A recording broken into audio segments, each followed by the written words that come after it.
একটি মানুষের ক্ষমতার লোভ এবং বাইরের অর্থ নিয়ে কিভাবে একটা দেশকে ধ্বংস করা যায় সেই ধ্বংসের একটা দৃষ্টান্ত এই সুদখোর লোভী ইউনূস সেটা দেখাচ্ছে। কাজে একে ক্ষমতা থেকে হটাতে হবে, মানুষকে আবার মুক্ত করতে হবে, বাংলাদেশকে উন্নত করতে হবে। তার জন্য সকলকে প্রস্তুতি নেওয়ার জন্য এবং যা আছে সেইভাবে তৈরি হয়ে থাকতে হবে। আমি জানি আমাদের আওয়ামী লীগের নেতাকর্মী জেল জুলুম অত্যাচার নির্যাতনের সীমাহীন।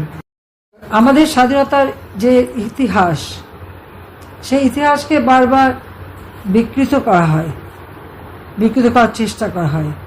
এমনকি আজকেও দেখলাম যে আমাদের একজন মহিলা ভূমি কমিশনার সে একটা স্ট্যাটাস দিয়েছে, বঙ্গবন্ধু শেখ মুজিব স্বাধীনতার ঘোষণা দিয়েছেন সেই জন্য নাকি তাকে চাকরি থেকে অব্যাহতি দিয়েছে। তো আমার প্রশ্ন, ঘোষণাটা কে দিয়েছে? এখন মানুষ অন্ধ না। আমি আপনাদের বলবো, আপনারা গুগল সার্চ করেন, আপনারা যান ইউটিউবে, সমস্ত বিশ্বের বিভিন্ন পত্র পত্রিকা মিডিয়া আপনারা দেখেন, বিশ্ব নেতারা কি বলেছে সেটা শুনেন।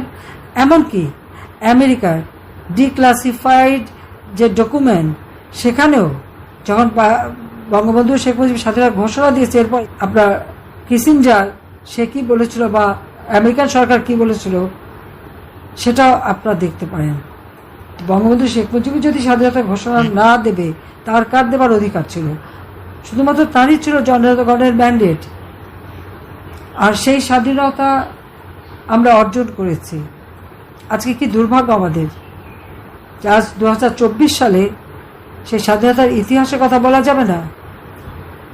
আমরা দেখলাম সুদখোর ইউনূস যে নাকি সন্ত্রাস করে জঙ্গিদের দ্বারা ক্ষমতা দখল করেছে এবং সে নিজেই বলেছে যে মেটিকুলাস ডিজাইনের মাধ্যমে তিনি ক্ষমতা দখল করেছেন, এখানে কোনো ছাত্র জনতার আন্দোলন না।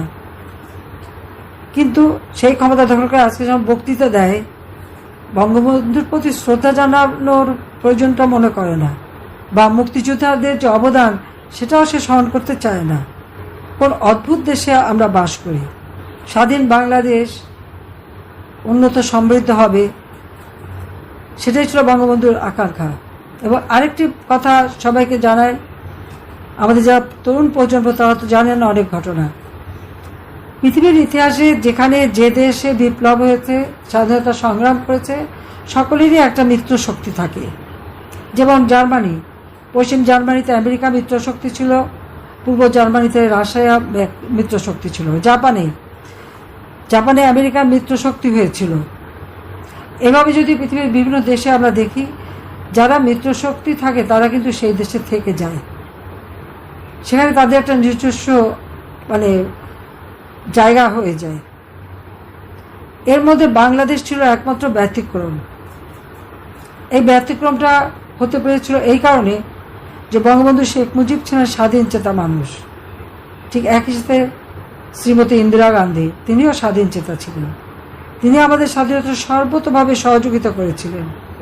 বঙ্গবন্ধু যখন প্রস্তাব দিলেন মিসেস গান্ধীকে যে আপনি আপনার সেনাবাহিনী কবে ফেরত নেবেন, তিনি বলছেন আপনি যেদিন বলবেন সেই দিন। এবং ইন্দিরা গান্ধীকে দাওয়াত দেওয়া হয়েছিল বাংলাদেশে 7ই মার্চ বঙ্গবন্ধুর জন্মদিন উপলক্ষে, কিন্তু তিনি বাংলাদেশে যাবার আগেই তিনি তার সেনাবাহিনী ফেরত নিয়ে যান। এটা ইতিহাসে একটা বিরল ঘটনা। মুক্ত দেশ, স্বাধীন দেশ, বঙ্গবন্ধু শেখ মুজিবকে ফিরিয়ে আনার ক্ষেত্রে তার অবদান। পাকিস্তানি শাসক ইয়াহিয়া খানের পতন হলে ভুট্টো আসে, ফাঁসির অর্ডার কিন্তু দেওয়া হয়েছিল, কিন্তু ওই কারাগার থেকেই ওখানকারই কিছু পুলিশ